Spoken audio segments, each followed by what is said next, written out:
Hello बच्चों, आप देख रहे हैं पीएमसी वीटीसी हिंदी चैनल। बच्चों, वीडियो देखने के बाद आपको क्या करना होगा यह मैं आपको बताती हूँ। बच्चों, आपको वीडियो देखने के बाद डिस्क्रिप्शन बॉक्स में इस वीडियो के घटक से संबंधित कुछ आसान प्रश्न दिए गए हैं, उन्हें आपको अपनी कॉपी में हल करना होगा। और साथ ही साथ में वीडियो के डिस्क्रिप्शन बॉक्स में वीडियो से संबंधित एक छोटा सा गूगल फॉर्म दिया गया है, जिसकी लिंक आपको दिया है। आप अपने मतों के द्वारा हमें बताइए कि आपको वीडियो कैसा लगा।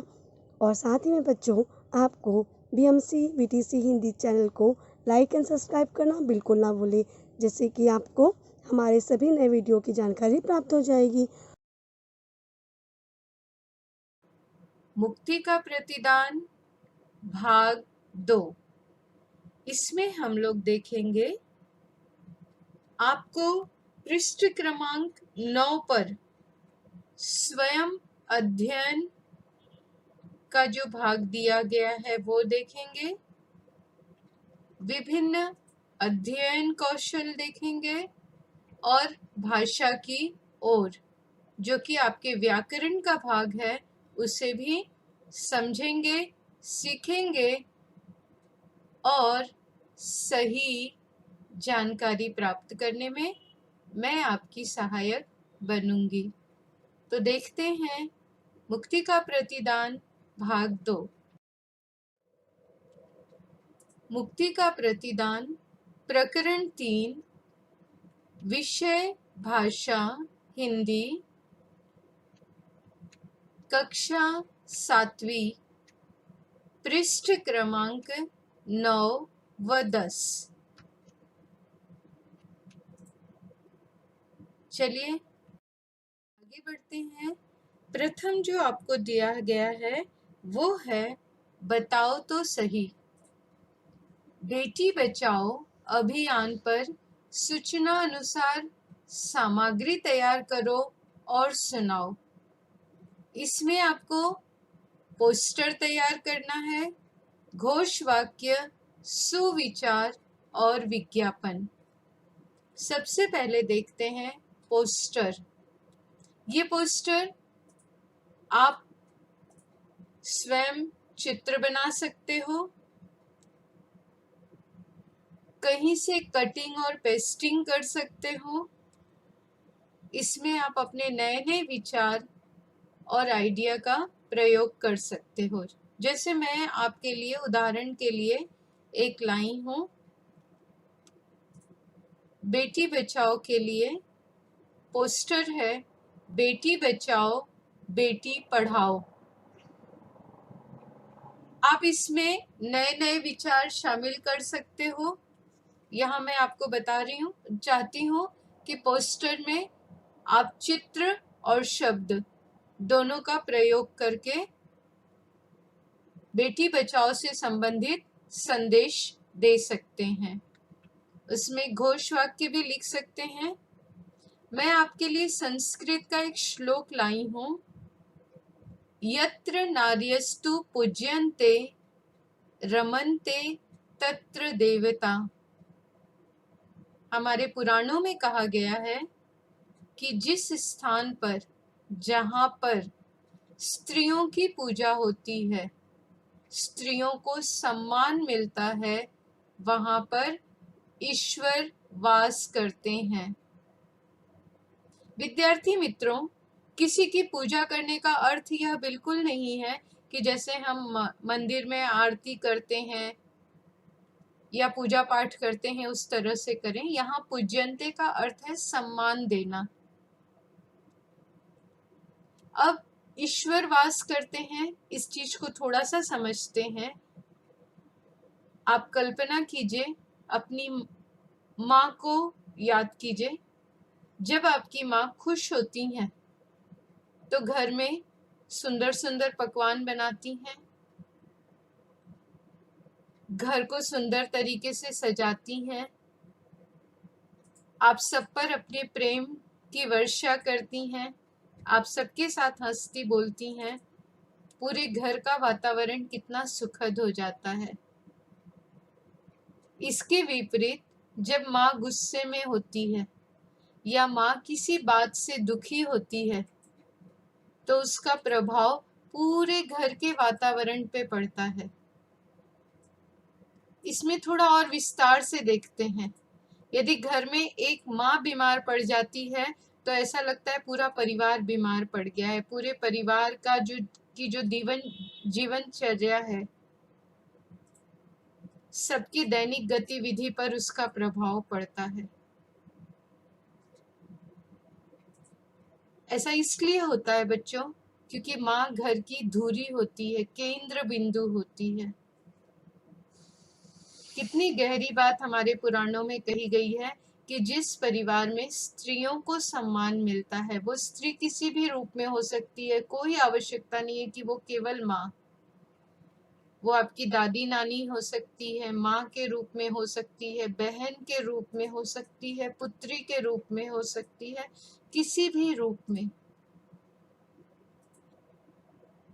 दूसरा कारण है, स्त्रियां जो हैं वो सृजनशील होती हैं। तो जिस समाज में, जिस देश में, जिस परिवार में स्त्रियों का सम्मान होता है, वहां पर खुशियां अपना घर बनाती हैं, वास करती हैं, वहां देवता वास करते हैं। एक पोस्टर और है, देखिए, बेटी बचाओ बेटी पढ़ाओ।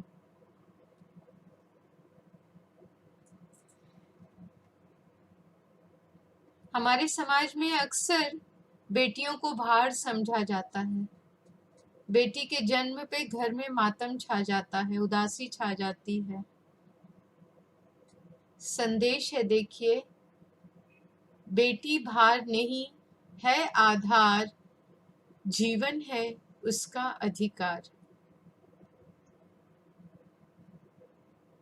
बेटी नहीं किसी से कम, बेटी से है देश का दम। ये घोष वाक्य है बच्चों। इस तरह से आप भी घोष वाक्य बना सकते हैं, स्लोगन बना सकते हैं।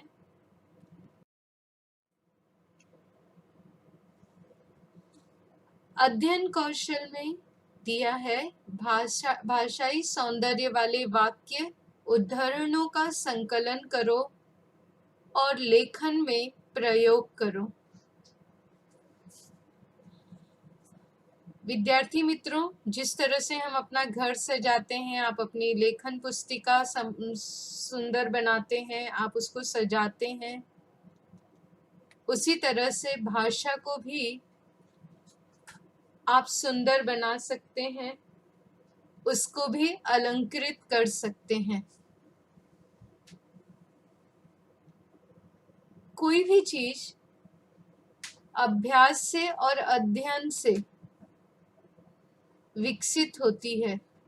तो एक आदत डालिए कि जब भी आप कोई पुस्तक पढ़ते हैं, अपने हाथ में पेंसिल रखिए और उसमें आपको जो भी अच्छे वाक्य मिलते हैं, सुंदर वाक्य मिलते हैं, आप उसको एक जगह नोट करके रखिए, उस पर विचार कीजिए और जब आप निबंध लिखते हैं, प्रश्नों के उत्तर लिखते हैं, तो उसमें उनका उपयोग कीजिए। यहाँ पर हम देखेंगे कि इस पाठ में भाषाई सौंदर्य वाले वाक्य कौन से हैं और हम उनका उपयोग करना भी सीखेंगे। कुछ उदाहरण मैं आपके लिए पुस्तक के बाहर से भी लाई हूँ और बाद में हम आपके इस कहानी में से भी कुछ वाक्य हम लेंगे।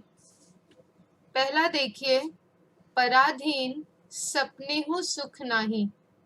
पराधीन का अर्थ हम सीख चुके हैं।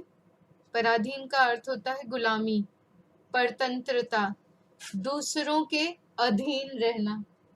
जब हम दूसरों के अधीन रहते हैं, गुलाम रहते हैं, तो सपने में भी सुख नजर नहीं आता है। दूसरा देखिए, दया धर्म का मूल है। हम किसी भी धर्म का पालन करें, उसका मूल, उसका मौलिक सिद्धांत जो है वो दया है। इसको थोड़ा और विस्तार देते हैं बच्चों। धर्म का मतलब सिर्फ हिंदू धर्म या इस्लाम धर्म या क्रिश्चियनिटी धर्म, ईसाई धर्म, सिख धर्म नहीं। जब आप जिस भूमिका में हैं, वह भूमिका भी एक प्रकार का धर्म होता है। जैसे आप जब विद्यार्थी धर्म का पालन कर रहे हैं तो वो भी एक धर्म है। आप देश के नागरिक के रूप में भी आपका एक धर्म है। मनुष्य के रूप में भी आपका एक धर्म है। और हर धर्म का मूल,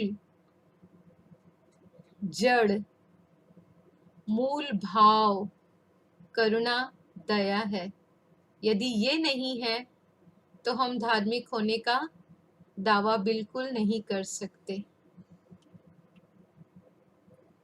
तीसरा देखिए, जब आवे संतोष धन, सब धन धुरी समान।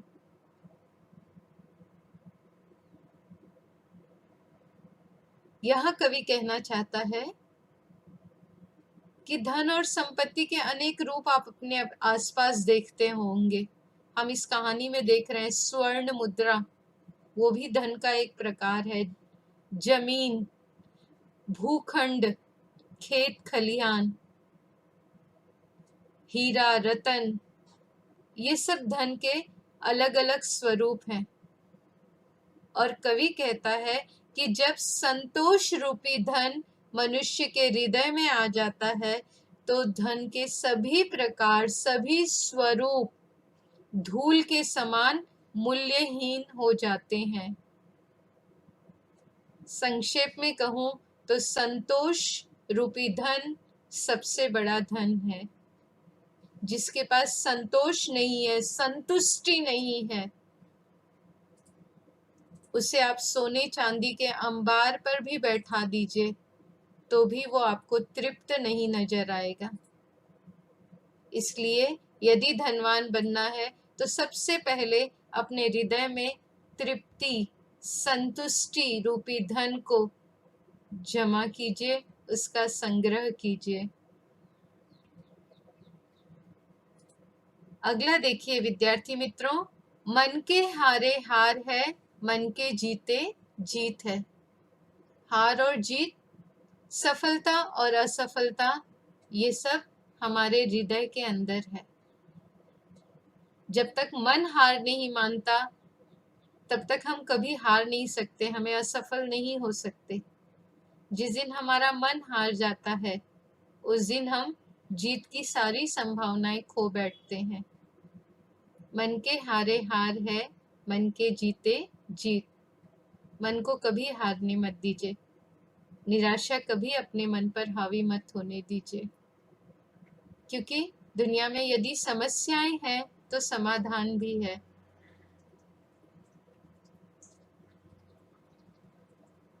अगला देखिए, जहां चाह वहां राह। जब तक आपके हृदय में जीतने की चाह है, आप अनेक राह का निर्माण स्वयं कर सकते हैं। निराशा की घनघोर अंधेरी रात में भी अगर चाहत की आशा है, सफलता प्राप्त करने की इच्छा है, तो मार्ग आप अपने लिए खोज लोगे, बना लोगे। इन्हीं विचारों के साथ आगे बढ़ते हैं।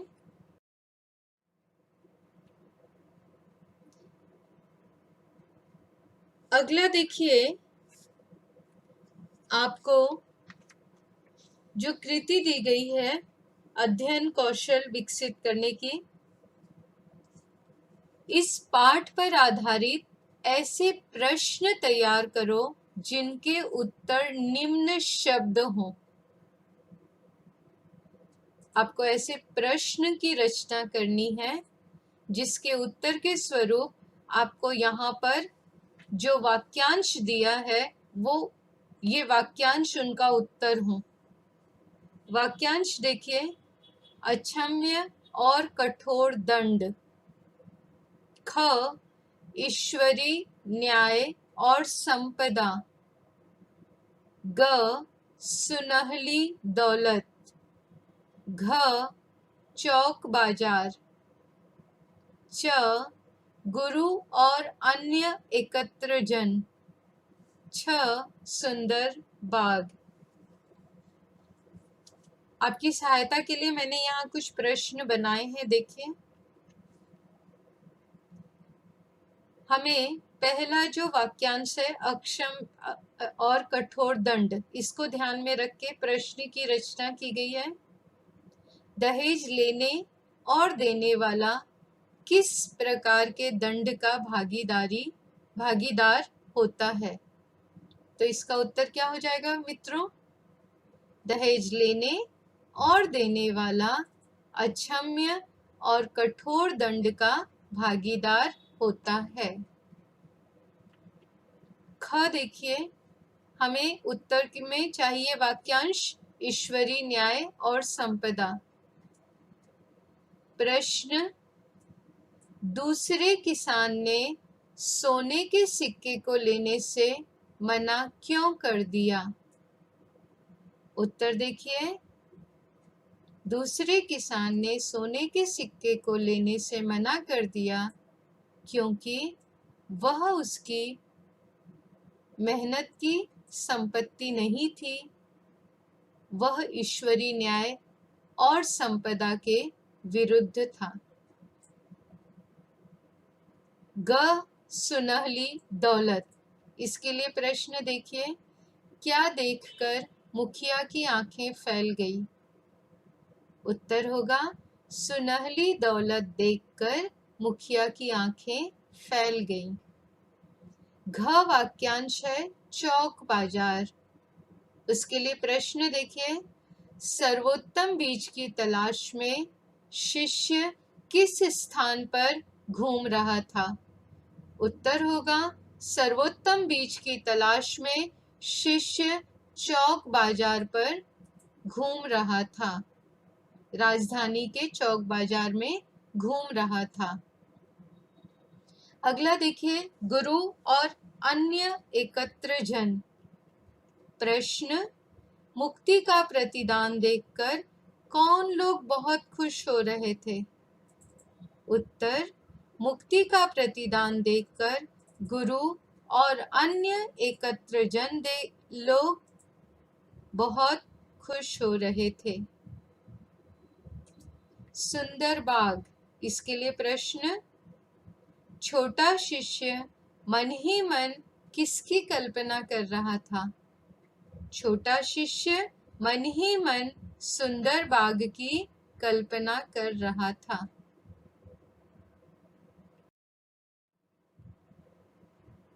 आगे बढ़ते हैं। सदैव ध्यान में रखो, कृति दी गई है, सदैव ध्यान में रखो, और आपको सोचने के लिए, आत्म मंथन के लिए वाक्य दिया है, स्वतंत्रता प्रत्येक का अधिकार है।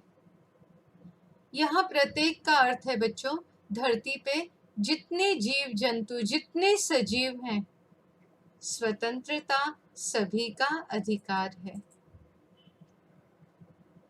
देखिए, हमने कुछ समय पहले वाक्यांश पढ़ा था, पराधीन सपने हो सुख नाही। पराधीन व्यक्ति, पराधीन जीव सपने में भी सुख की कल्पना नहीं कर पाता है। इसलिए हमें इस आदर्श वाक्य का ध्यान रखना चाहिए कि स्वतंत्रता प्रत्येक का अधिकार है और हमें हर एक के उस अधिकार की कल्पना करनी चाहिए और उसका सम्मान करना चाहिए। कैसे? देख, विद्यार्थी मित्रों, हमें पक्षी बहुत अच्छा लगता है, इसलिए हम उसको पिंजड़े में बंद करके घर में रख लेते हैं क्योंकि वो हमें अच्छा लग रहा है। जब हमारे मन में किसी पक्षी को कैद करने का विचार आए तो हमें ये ध्यान रखना चाहिए कि स्वतंत्रता उसका भी अधिकार है। वो पिंजरे में बंद नहीं, वो आकाश में उन्मुक्त गगन में विचरता हुआ पंख फैलाए खुले आकाश में उड़ता हुआ ज्यादा सुंदर लगता है। अब देखिए, अपने आप को शक्तिशाली सिद्ध करने के लिए हम जंगल के इस बहादुर प्राणी को भी कैद कर लेते हैं और खुद को उससे अधिक बहादुर समझते हैं, जबकि पिंजरे में बंद ये जीव कहते हैं, स्वतंत्रता हमारा भी तो जन्मसिद्ध अधिकार है। यहाँ देखिए, जंगल के इस वीर प्राणी को हमने कैद कर लिया है सिर्फ इसलिए क्योंकि इसकी सफेद खाल हमें बहुत अच्छी लगती है। हम इन प्राणियों को पिंजड़े में बंद कर देते हैं अपनी प्रसन्नता के लिए, अपने मनोरंजन के लिए, अपने आनंद के लिए। कल्पना कीजिए कि हम पिंजरे में बंद हो जाएं और ये घूमने लगे स्वतंत्र, तो क्या दृश्य होगा। हमें हमेशा याद रखना चाहिए, जीवन जीने का सबसे सुंदर सिद्धांत है जियो और जीने दो। आप स्वतंत्र रहिए और दूसरों की स्वतंत्रता का भी सम्मान कीजिए। कोरोना काल में एक भय ने आत्मरक्षा के लिए कोरोना का प्रसार कम से कम हो, इसलिए हम सब अपने अपने घर में कैद हो गए हैं। हम कल्पना कर सकते हैं कि जब हम इन पक्षियों को और प्राणियों को कैद करते हैं तो उन पर क्या बीतती होगी। एक मजेदार घटना आपने देखी बच्चों, जब हम आजाद थे तो हमने चारों तरफ से प्रदूषण फैला दिया था और इन पक्षियों को कैद कर दिया था। आज हम अपने घरों में कोरोना की वजह से कैद हो गए हैं और ये पक्षी आकाश में उन्मुक्त होकर बिना भय के घूम रहे हैं, विचरण कर रहे हैं, ऊंची उड़ान भर रहे हैं और हमें संदेश भेज दे रहे हैं, तुम घर में बंद हुए तो हम आजाद हो गए।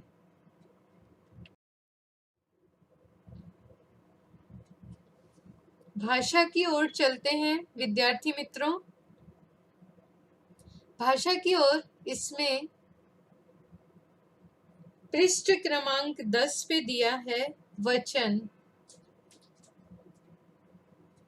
कृति है, निम्न वाक्य पढ़ो, वाक्यों के वचन बदलकर परिवर्तित वाक्य पुनः लिखो। प्रथम वाक्य दिया है, मैं बुरी रीति को मिटाना चाहता हूं। आप सब जानते हैं कि वचन हम संज्ञा या सर्वनाम शब्दों का बदलते हैं।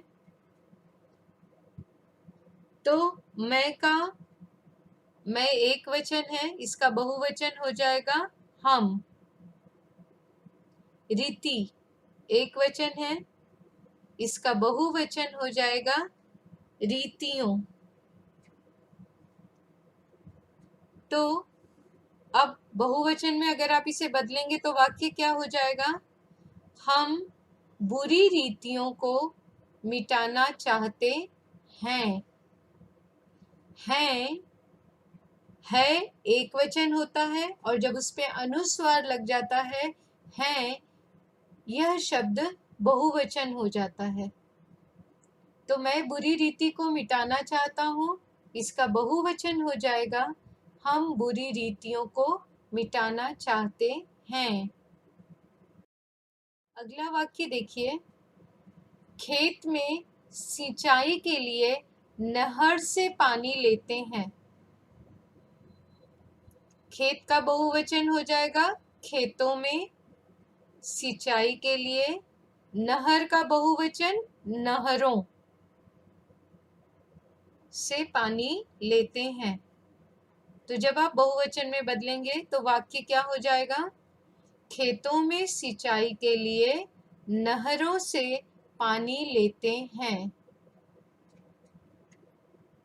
तीसरा वाक्य देखिए, छतों पर रखी पानी की कटोरियां खाली थीं।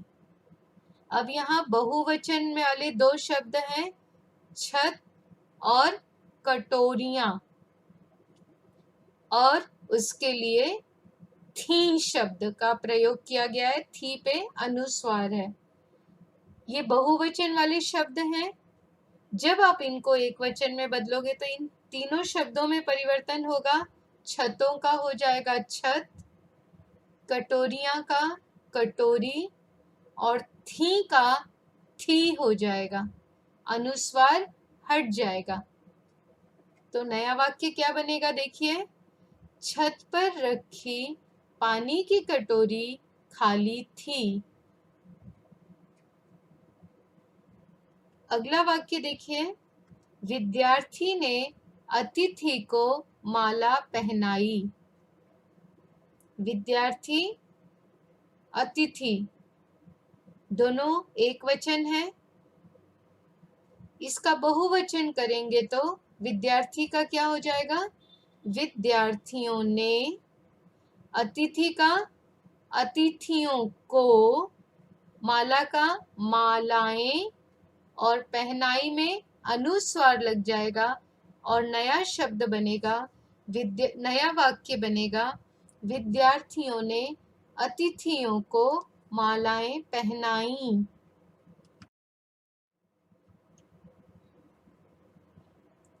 पांचवा वाक्य देखिए, चोर कीमती वस्तु लेकर भाग गए। चोर कीमती वस्तुएं लेकर भाग गए। वस्तुएं बहुवचन है। चोर एक वचन में भी चोर होगा और बहुवचन में भी चोर ही होगा, और वस्तुएं बहुवचन है तो उसका एक वचन हो जाएगा वस्तु।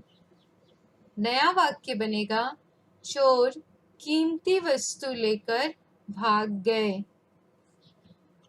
अगला वाक्य देखिए, कुटी में साधु ध्यान लगाकर बैठे हैं। यहाँ साधु जो है वो एक वचन है, तो हमें इसे बहुवचन में बदलना है। यहाँ पर है पे जो अनुस्वार है, ध्यान दीजिएगा, साधु एक वचन है फिर भी है पे अनुस्वार है। यहाँ पर है पे जो अनुस्वार है वो साधु को सम्मान देने के लिए, जब अपने से बड़ों को सम्मान देना होता है तब भी अनुस्वार का प्रयोग किया जाता है। अब देखिए, कुटी का बहुवचन हो जाएगा कुटियां या कुटियां।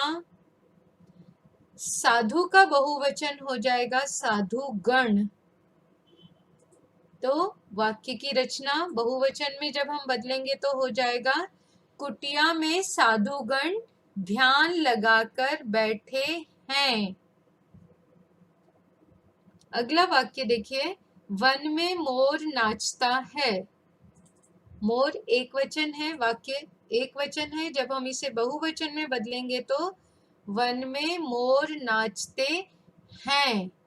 यहाँ पर अनुस्वार जो है वो बहुवचन को प्रतिबिंबित कर रहा है। अगला वाक्य देखिए, हमने स्वतंत्रता दिवस पर नारे लगाए।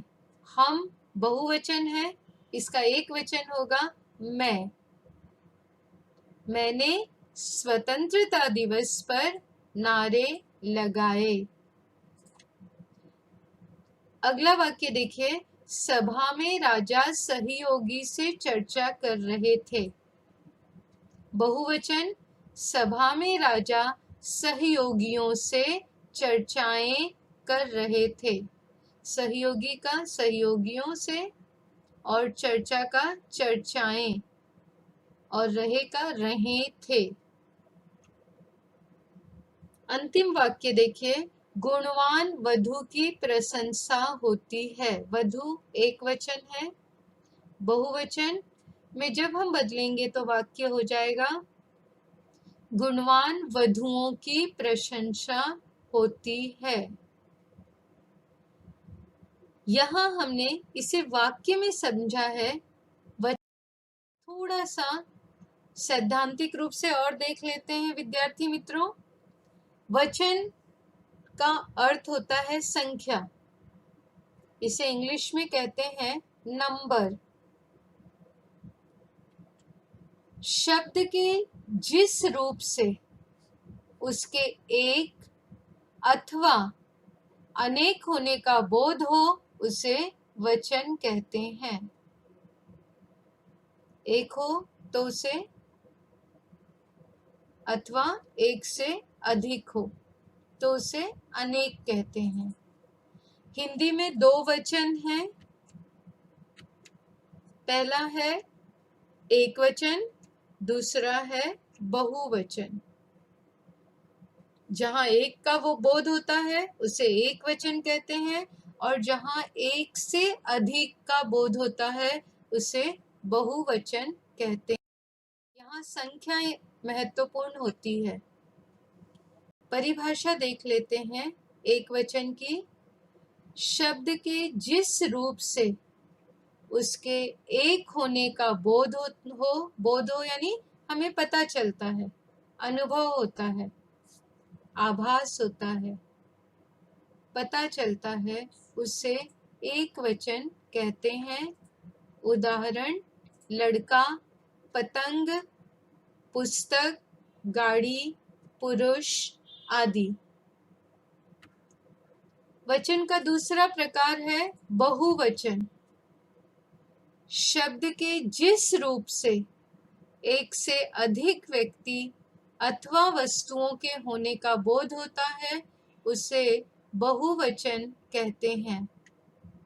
उदाहरण, लड़के, पतंगे, पुस्तकें, गाड़ियां, पुरुषों आदि। वचन के संबंधी कुछ नियम हैं।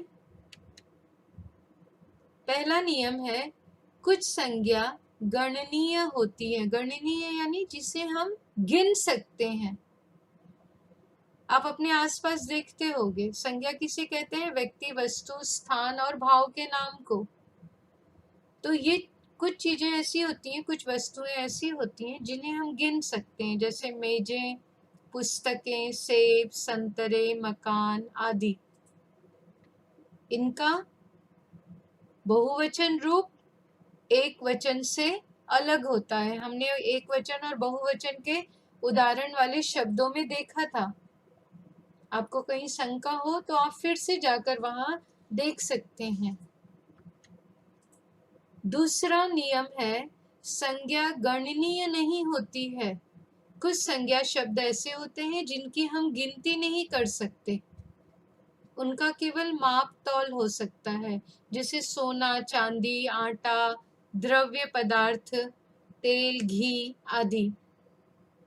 इनके एक वचन और बहुवचन रूप एक ही जैसे होते हैं। जैसे आप दूध है, आप उसे गिन नहीं सकते हो, तो हम वहां क्या कहते हैं? उसके जो मापन की इकाई है उसके आगे हम संख्या लगाकर हमें पता चलता है कि वो एक वचन है या बहुवचन है। जैसे 1 लीटर दूध, 5 लीटर दूध, 1 बॉटल तेल, 5 बॉटल तेल, 1 किलो आटा, 10 किलो आटा। कुछ एक वचन शब्द ऐसे होते हैं जिनके आगे जब हम गण, लोग, जन, वृंद आदि समूहवाचक शब्दों को जोड़ देते हैं तो वो बहुवचन हो जाता है। जैसे शिक्षक, शिक्षक शब्द एक वचन है, लेकिन अब आप जब शिक्षक गण कहते हो तो वो बहुवचन हो जाता है। नेता, नेता एक वचन है, लेकिन जब आप कहते हैं नेता गण तो वो बहुवचन हो जाता है। कुछ उदाहरण देखते हैं। पहला देखिए, क, अध्यापक गण कृपया स्थान ग्रहण करें। तो अध्यापक गण, यह शब्द इस बात को सूचित कर रहा है कि अध्यापक एक वचन है और अध्यापक गण बहुवचन है। छात्र वृंद ने अतिथियों का स्वागत किया। छात्र वृंद, वृंद शब्द छात्र के साथ जुड़ जाता है तो वो बहुवचन की ओर संकेत करता है। गायक लोग सभा में आए। लोग शब्द, गायक, गायक एक वचन शब्द है और जब लोग शब्द जुड़ गया तो वो बहुवचन हो गया। घ, कोरोना से बचाव के लिए प्रजाजन अपनी जिम्मेदारी समझें। प्रजा शब्द के आगे पीछे जन शब्द जुड़ गया जो कि बहुवचन की ओर संकेत करता है। प्रजाजन शब्द बहुवचन है। जन समूह कल यहाँ एकत्र होंगे। तो इस तरह से गण, वृंद, लोग, जन, समूह जैसे शब्दों का प्रयोग करके एक वचन को बहुवचन में बदला जाता है। हमने जो उदाहरण देखा था आपकी पुस्तक में पेज नंबर 10 पे, उसमें भी हमने इसका प्रयोग किया है। आप लोग फिर से देखिएगा। छात्र दल विश्राम कर रहे हैं। छात्र सेना कवायद के लिए तैयार है।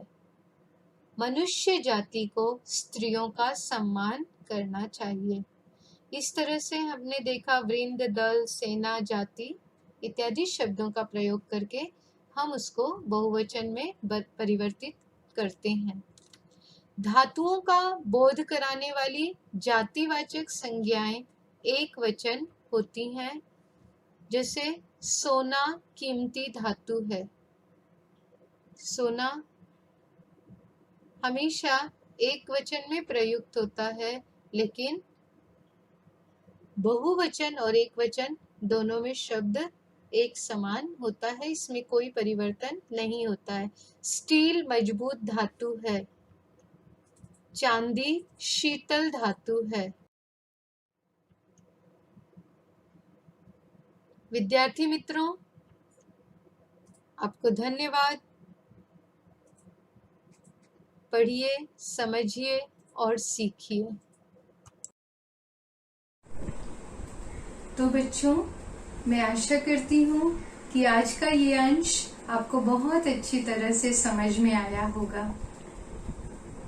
घर में रहिए, सुरक्षित रहिए, पढ़ते रहिए, ज्ञान प्राप्त कीजिए और जीवन में आगे बढ़िए। जब भी आपको कुछ परेशानी हो, इस वीडियो को आप दोबारा ओपन करके पढ़ सकते हैं। मैं नए नए विषय वस्तु और आपके पाठ्यांश लेकर फिर उपस्थित होंगी आपके बीच। नए वीडियोस की आपको सूचना मिलती रहे, इसके लिए इस चैनल को लाइक कीजिए, सब्सक्राइब कीजिए और मुझसे जुड़े रहिए। धन्यवाद।